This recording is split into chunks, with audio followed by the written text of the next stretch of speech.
Esta and Rabies. Yeah, we can just check and make sure he's coming through clear. Jim, I think we just want to record this so we can make sure that that mic's not causing any problems. So we'll just run through and record methodically.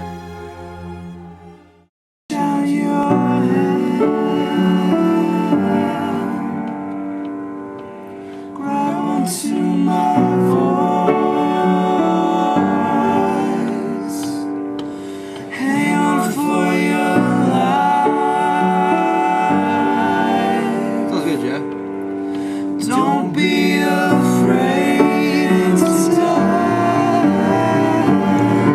An interview with Manolete. What was this album written about?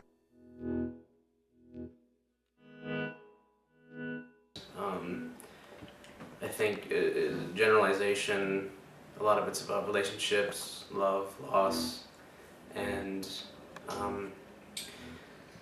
I think the way that the album is, there's a very cathartic moment in a lot of the songs at the ending, and I just think it's mostly written about experiencing these difficulties that people go through and in trying to make sense of them, and you know, at the end of the day, hoping that things will be okay. That's about it. The album has something that every one of us can relate to, no matter who you are. I think the kind of music it is, it takes a while for it to absorb into people when they first hear it. It's not typical indie rock, nor is it typical mainstream, nor is it typical, you know, anything really. It's its own thing, so. I often think the album just documents what life looks like, what life sounds like. That really is. Like, the effects are like how I feel like funeral should be. Everyone gets together and remembers how great the person was, and we listen to it and we're like, wow, that was great. But it's done, it's in the past now. It's all just a happy glossed over memory. And for most countries.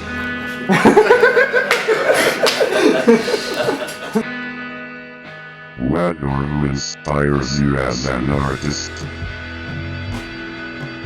I almost feel like emotions are a bigger inspiration than actual music for me. I don't know. You know, Stones, Zip, Hendrix, Wimbledon, Celine Dion, Ricky Martin, Paydays, Skittles. You know, the classics. I mean, no one makes music like they used to. No one made red vines like they used to. No, you know, and that's what we wanted to do. Now it's called Twizzlers. Wham! Culture Club. Actually, my biggest inspiration for this album was Terrence D'Arby's Wishing Well song. I don't think that the album was limited to any particular genre, any particular emotion, any particular inspiration. I mean, everyone always wants to peg you into, you sound like, you know, Radiohead, you sound like, you know, the Beatles, you sound like Celine Dion. And I don't think that we sounded like any particular one thing. It was really, I think the inspiration was drawn from, you know, a lot of films, a lot of game shows on TV.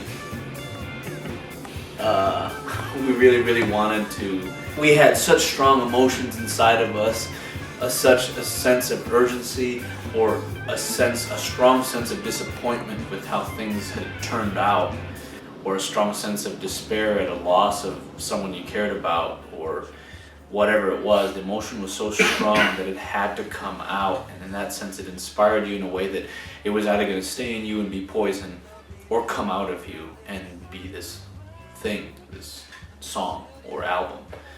I don't even think of them as songs. It's just a series of sounds and things that came out of us that captured those emotions. So that was trying to capture, like, I remember growing up on music, the first things that really, you know, invigorated me and got me into music were things like Rage Against the Machine or, you know, Green Jelly, just like loud, fast rock music, and even like the stuff I still listen to. Led Zeppelin and Hendrix and all that. It was just, Terrence Trent D'Arby. it just, people don't, there's not really any rock bands anymore. Like, the rock bands these days they're not rock bands. So, a lot of the stuff, even the slow jams, just wanted to push it and really make it raw and kind of get that emotional outpouring that I think is what sort of defines rock and roll. How was this album recorded? I think the first thing people are going to notice when they listen to this album is it doesn't sound like a lot of other albums. It doesn't have that high gloss, overproduced sound, and pretty much that's because Jim Kissling at Temper Mill Studios did a real good job of working with us to capture basically what it would sound like if you live mic'd a room with a bunch of musicians and let them, put on a show. And so that's what we did. We basically played through our live show. We had backup singers, live percussion, drums, everything, all the vocals were all cut at the same time live in one take. Kind of like the way they used to do it in the old Motown days. And that's really what we wanted. It was very important to us that we captured the energy and all of the mistakes and everything and all of the sounds live in one room, which is something that I don't think you see a lot of today. And so I think that's a very, very special way of recording that we tried to capture in this particular album, and I think it shows. Expensive. What were some obstacles you faced in recording this album? I think one of the biggest challenges we faced was simply the amount of time we spent on it, because the band had gone through several incarnations and we'd had these songs for years, and I think in some respects, even though we would rewrite them, they'd be a new song every 6 months, we just got kind of tired of working on them after a while. And then there's always the financial challenge of how are we gonna pay for this album and pay to have all this time to practice, and just people, I don't know, I can't even count the obstacles. This is what happened one week. We're saving up our money to record. The drummer quits the band. We have the studio booked. We have all this money. We just spent months of preparation getting ready to cut the album live. He quits. We're like, oh shit, we're screwed. Joins back up a day later. We're like, alright, it's not that bad. I get an email that the studio's been condemned by the city of Detroit. We're like, oh, maybe it is that bad. We can find somewhere else. But the drummer quits again.